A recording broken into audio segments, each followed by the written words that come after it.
Saya ke Bang Akmal dulu. Kalau kita disuruh milih, meskipun kita belum tahu siapa yang akan menang antara Arab Saudi dan juga Uzbekistan di semifinal, Bang Akmal Marhali, mau milih yang mana Bang? Yang kira-kira peluang kita lebih besar menangnya Bang? Ya, kalau sudah semifinal siapapun lawan semua sama dan kita tidak perlu takut. Kalau kemudian kita lihat Arab Saudi misalnya, Arab Saudi ini juara Piala Asia terakhir pada 2022 ya. Kemudian Uzbekistan juga juara Piala Asia terakhir pada 2018 ketika mereka mengalahkan Vietnam di partai final. Nah, sebelum kita berangkat ke Piala Asia, kita pernah uji coba melawan Arab Saudi dan kita kalah 1-3. Tapi itu uji coba. Sama halnya dengan Korea Selatan ketika rekor pertemuan 7 kali pertemuan kita 7 kali tumbang, dan itu rekor pertemuan yang merupakan bagian sejarah. Kita bisa mencetak sejarah dan ini yang momentum yang harus dimaksimalkan. Kalau menurut saya STY ya, semua terus yakin, STY, semua STY, terus yakin bahwa semua terus siapapun yakin, lawannya bukan Sintayong. ya, mau harapannya Arab Saudi atau mau Uzbekistan, dua-duanya ini adalah tim yang produktivitas tertinggi di Piala Asia kali ini dengan masing-masing mencetak 10 gol.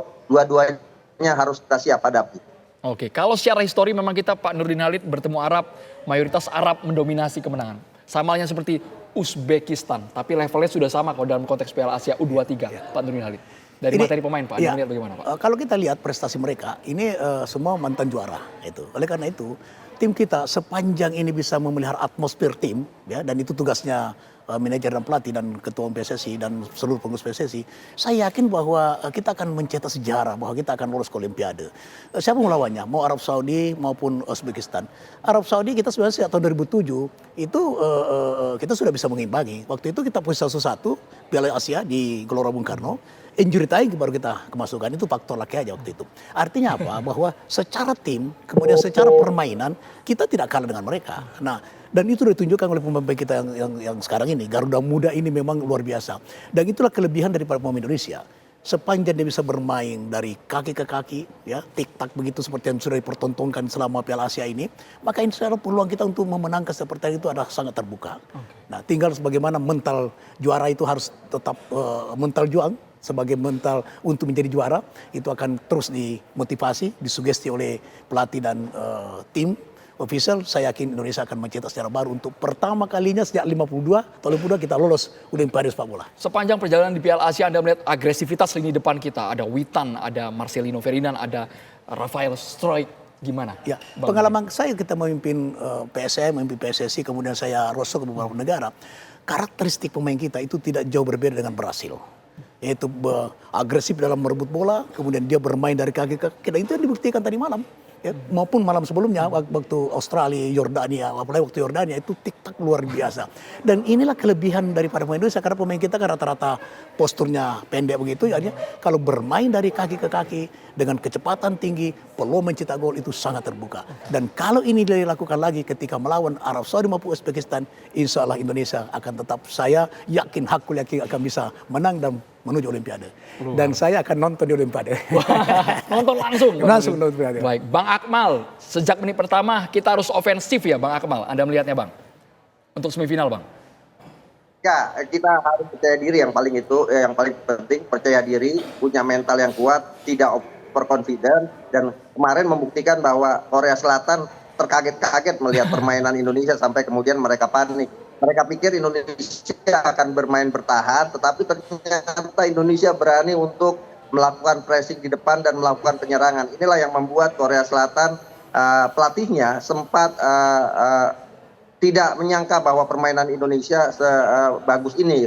Nah, kalau kemudian bicara Olimpiade misalnya, kita tinggal selangkah lagi lolos ke Olimpiade. Kalau kita bisa semifinal kita menang, kita ke final, otomatis kita lolos Olimpiade Paris 2024. Kalau kemudian perebutan tempat ketiga atau jelek-jeleknya kita peringkat keempat, kita juga masih ada peluang. Kita akan bertemu dengan wakil Afrika dalam playoff Guyana pada tanggal 9 Mei 2024 di Paris. Jadi Pak Nurdin bisa datang lebih dulu itu ke Paris pada tanggal 9 untuk menghadiri ke playoff kalau seandainya playoff. Tapi saya yakin dengan kepercayaan diri yang tinggi, dengan mental yang bagus, kita mengalahkan Australia, kita mengalahkan Yordania, kita mengalahkan Korea Selatan.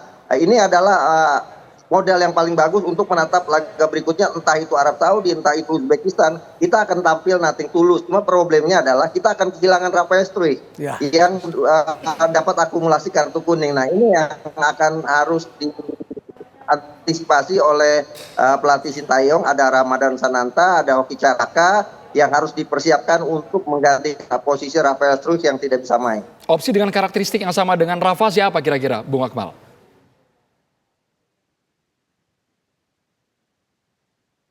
Kalau opsi yang hampir mirip dengan Rafael Struijk, Hoki Caraka, tapi Hoki Caraka ini kan masih terlalu muda gitu kan, usianya baru 20 tahun dan permainannya Rafael Struijk ini kan tidak melulu ada di depan sebagai target man. Dia bisa menyisir dari sayap kanan, dia bisa masuk sayap kiri, dan dia bisa mengganggu pertahanan lawan. Nah, karakteristik ini yang berbeda dimiliki oleh Ramadan Sananta yang tipikalnya target man, kemudian Hoki Caraka juga yang pergerakannya tidak begitu luas, dan ini sebenarnya problem tersendiri ketika Rafael Struijk yang absen dan harus mencarikan penggantinya menghadapi salah satu tim yang sangat luar biasa ya, Uzbekistan dan Arab Saudi. Ini kan salah satu kekuatan Asia saat ini, selain juga ada Jepang tentunya. Nah, ini yang mungkin perlu dicarikan solusi. Kalau melihat kemarin dimainkan Ramadan Sananta, sepertinya Ramadan akan disiapkan untuk menggantikan posisi Rafael Struijk.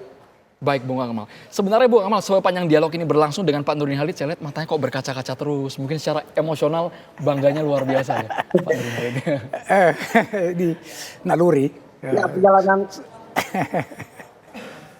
Jadi sebagai perjalanan sepak bola ini saya kan terus mengikuti perjalanan dari sejak zaman Pak Nurdin Halid jadi ketua umum PSSI dengan visi 2024-nya. Kemudian saat ini sudah mau tercapai dengan kita lolos Olimpiade. Terakhir kan kita 1956 di Olimpiade Melbourne, kita lolos, kita masuk perempat final. Eranya ketika itu Mauli Saelan, Ramlan Yatim, kemudian juga lama sekali, mungkin 56 itu eranya Pak Nurdin masih baru lahir. Sekarang kita akan mencapai target itu dengan visi 2024 yang dulu digulirkan oleh Pak Nurdin sejak tahun 2008 kalau nggak salah gitu kan. Dan ini akan tercapai. Siapa yang tidak kemudian terharu dengan hasil yang diraih oleh timnas kita saat ini? Baik, Pak Nurdin Halid, ada pesan, ada motivasi untuk para pemain kita, Pak? Ya, saya menghadapi pertandingan semifinal berikut, baik melawan Uzbekistan maupun Arab Saudi, saya tidak melihat ada faktor yang bisa melemahkan daripada mental bertanding anak-anak kita. Kenapa? Karena kita sudah mengalahkan langganan Piala Dunia Australia, langganan Piala Dunia Korea Selatan, itu akan semakin mempertinggi daripada motivasi juang anak-anak kita. Sehingga mental bertandingnya menurut saya akan semakin kuat.